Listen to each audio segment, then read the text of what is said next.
Assalamualaikum warahmatullahi wabarakatuh. Saya Rena Septiani dari Fakultas Ekonomi Prodi Manajemen Universitas Pamulang. Video ini saya buat guna untuk memenuhi nilai ujian tengah semester Manajemen Pemasaran. Video saya kali ini mengenai tentang penganggaran kas. Anggaran kas. Anggaran kas dapat diartikan sebagai sebuah alat dalam perusahaan yang digunakan untuk memperkirakan arus kas, baik itu arus kas masuk ataupun arus kas keluar. Dan penulisan dalam arus kas harus sesuai dengan apa yang terjadi dalam perusahaan, baik itu uang masuk ataupun uang keluar. Dan arus kas dalam perusahaan harus lebih besar dari yang direncanakan dibanding dari arus kas yang keluar. Karena jika arus kas yang keluar lebih besar dari yang masuk, maka perusahaan harus meminjam uang, baik itu ke pemilik saham atau ke karyawan atau kemana gitu. Itu menjadi utang perusahaan. Nah, selanjutnya ada cara penyusunan dalam arus kas. Penyusunan yang pertama yaitu tentukan arus kas yang masuk ke dalam perusahaan dalam sebulan. Nah, penulisan ini bertujuan untuk mengetahui uang yang masuk atau pengeluaran yang digunakan dalam perusahaan. Dan dalam penulisan arus kas itu nanti saldo akhirnya akan digunakan untuk saldo awal pada bulan selanjutnya. Yang kedua, tentukan arus kas keluar dalam perusahaan dalam sebulan. Nah, dalam setiap bulan pastikan perusahaan harus ada pengeluaran, baik itu membeli keperluan kantor atau membeli alat tulis dan perlengkapan kantor, serta membayar perawatan mobil perusahaan atau gedung perusahaan, serta membayar iklan, pajak, beban listrik, beban internet, atau beban lainnya. Dan sebisa mungkin pengeluaran dalam perusahaan itu harus diperkirakan agar tidak melebihi pemasukan dalam perusahaan.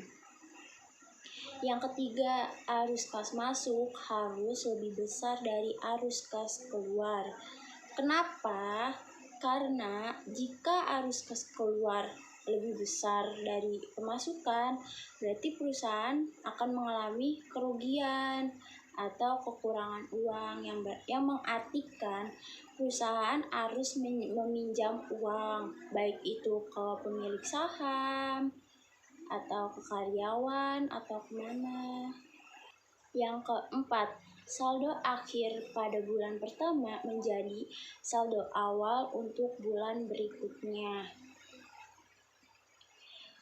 Nah, salah satu aturan penting itu yang paling penting dan yang paling mendasar dalam membuat anggaran kas adalah memasukkan saldo akhir pada setiap bulan, karena saldo akhir pada bulan sebelumnya akan menjadi saldo awal untuk bulan berikutnya.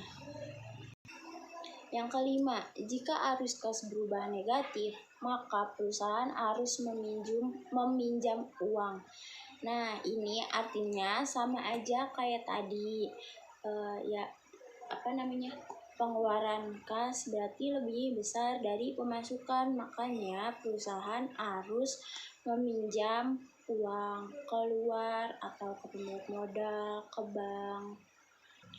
6. Konsisten dalam menjalankan anggaran kas selama periode yang ditentukan. Nah, ini maksudnya itu arus kas atau anggaran kas di setiap bulannya harus sama pemasukannya, agar peminjaman pada luar bisa seminimal mungkin. Jadi perusahaan tidak memiliki utang yang besar di luar. Nah, ini ada metode anggaran kas. Metode anggaran kas itu ada sekitar 3 metode. Yang metode pertama itu adalah metode penerimaan dan pembayaran. Maksudnya, anggaran kas yang disusun berdasarkan kolom dibagi menjadi 2. Ada penerimaan atau tanda bukti, dan bagian satunya lagi adalah pembayaran. Maksudnya pembayaran itu sama aja kita mencatat pengeluaran di kas. Kita habis membeli alat tulis, habis membayar pajak, membayar beban iklan, dan yang lainnya. Metode yang kedua itu metode untung dan rugi yang disesuaikan. Sama aja seperti laba rugi dalam perusahaan. Nah, arus kas ini dipersiapkan untuk jangka panjang. Nah, lebih yang rinciannya yaitu pendapatan dan pengeluaran sehubung dengan perencanaan jangka panjang. Nah, informasi apa sih yang diperlukan untuk membuat laporan atau metode untung rugi dalam arus kas? Nah, yang pertama itu ada saldo pembukaan yang diharapkan. Yang kedua, laba bersih untuk periode tersebut. Yang ketiga, perubahan aset lancar dan aset tetap. Yang keempat, penerimaan modal dan pengeluaran modal. Dan yang terakhir, yang kelima, pembayaran dividen. Nah, ini metode yang terakhir. Metode yang terakhir itu ada metode neraca. Metode neraca ini hampir sama seperti metode laba rugi.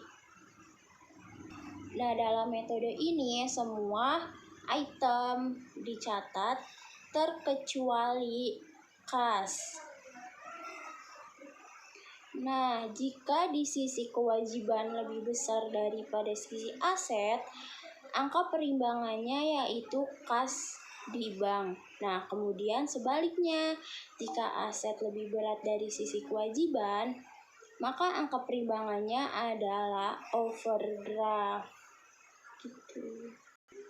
Jadi, kesimpulannya dari beberapa penjelasan tersebut adalah tujuan ditulisnya arus kas adalah untuk melihat kondisi keuangan dalam perusahaan, maupun itu rugi atau untung.